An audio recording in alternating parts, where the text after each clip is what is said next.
And I think they can get them back on track probably pretty quick once they're in that classroom. But I think that's really what we were missing, was that accountability piece of what a classroom provides.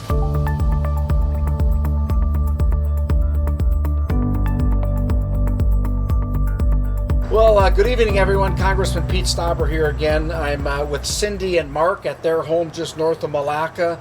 And today we're just talking about, want to talk to them about school and how it was like last March when the schools were shut down because of the coronavirus. And what was it like for you as parents with the kids at home? Distance learning and really turning your home into the classroom. Tell us a little bit about how it was, how you experienced that, Cindy. Sure. Well, we had 2 high school boys at home, and I would say at first they were really excited to be home. Initially excited, and then it didn't take long for them to realize that they were starting to miss their friends. The expectations just started to drop in all their classes, and it really wasn't on the teachers in this community. We just started to realize that other families were experiencing hardship. So our kids didn't have to do much to keep up, and had a lot of time on their hands.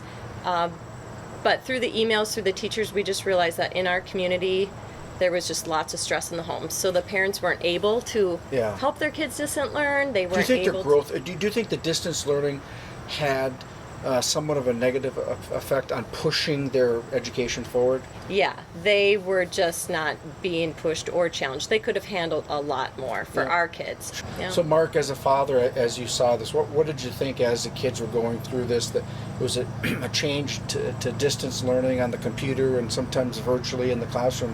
What was your reaction?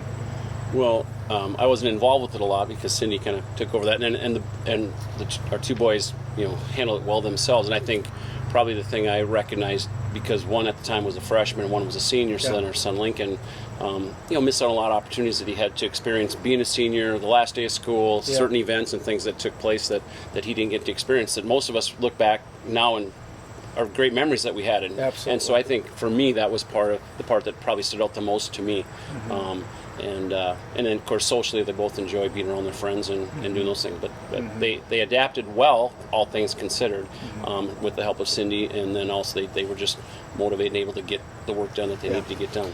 As we transition into the fall here and opening a school, what are your thoughts on getting the kids back in school and do it responsibly and safely? Just tell me what you as parents are thinking. We realize that there are a lot of people, a lot of families affected by COVID, but we've just not really seen it here. So it's tough. It's tough to think about it moving forward with those kind of parameters set on us, and it doesn't seem like we're really experiencing that. Now we know the potential is probably there, but it just seems, for us, it feels like we're overreacting. But maybe it's unfair for us to say that.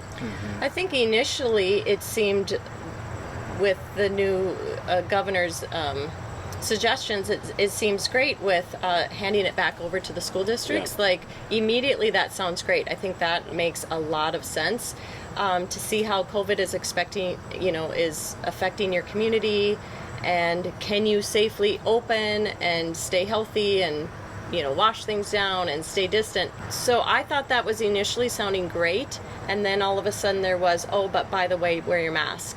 I just know that kids already are distracted in school. They're already struggling to pay attention. And so I just think with that mandate, there's going to be new challenges for sure at school. I do want to go back to one thing you talked about. It was your son Lincoln that graduated as a senior. That's one of the things I talked to. Most parents have said the exact same thing you did, Mark, about those last weeks as a senior. Those are memorable. I mean, I graduated in 1984. I remember my last day and what we did, and was walking across the stage with the diploma.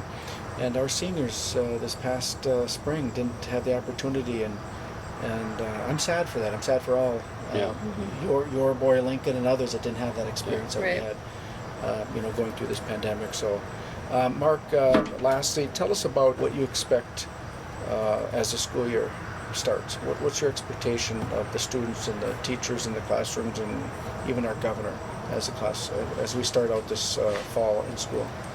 I guess I don't want to have high expectations because it's really uncertain at this point, so I don't want to be disappointed.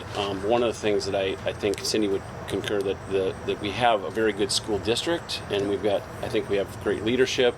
Even back to Lincoln's graduation, they did a phenomenal job of adapting and making the graduation special, and did a lot of neat things. So hats off to them for doing that and trying to really make up for it. And I think they did all things considered, they did a phenomenal job of that. So we really commend them for that. And I guess I have really a fair amount of confidence in our leadership at the school. We have relationship with most of them, friendship, and some of them we went to school with. So we're just, I don't know. I feel extremely blessed, and often remind them how fortunate we feel to have our children in this school district, and that's key. Yeah. So I think with that increases the element of trust. So then it doesn't cause me to have anxiety about the expectations of what are they going to do or not do, because I do trust them. That trust between the parents and the teachers and the school district, that's a big component of this. Right. And making sure that that we use the data and the doctors and our community leaders making this decision for us. Exactly. Right. Exactly. Right. Yeah. I think that's really and important. to Cindy's point, I think it's great that the governor is willing to allow that. I think that's huge. He's not just throwing a blanket statement that everybody has to do this, based on what he thinks. I think that's huge. But I think it also puts a lot of pressure on the administration to make those decisions and make the right call, and have that pressure to potentially make the wrong call. And what is that? And leave it local. Yeah, Exactly. that's good. Yeah, that's good. That's great. Yep. Cindy and Mark, thanks for spending a few minutes of your time. I really appreciate it. And this is Pete's Power Play with Cindy and Mark, just north of Milaca. Take care now.